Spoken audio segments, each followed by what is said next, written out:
OMG, bad idea pala na maglagay ng mga photos dito. Nilaylay ko ba naman yung photos? Ang talino naman ng crayfish na to, umakyat. O, tingnan mo. Look at that. Oh, umakyat siya. Takot siya sa liwanag kasi ano, ang tawag doon. Takot siya eh. Pero nakakaakyat sila dito pala. This one. So, it's not a good idea na maglagay ka na lang ng... Kasi I have a plant here. Yung bamboo ko na bamboo yan. Tapos merong photos dyan. Ito yon.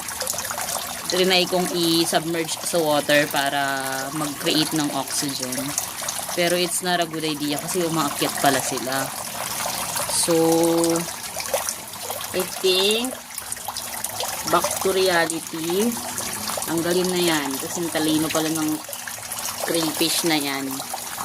Marunong pala siyang umakyat. Yeah, mag-asawa sila. O, tingnan mo. Look at that. Yan sila, o. Mag-couple.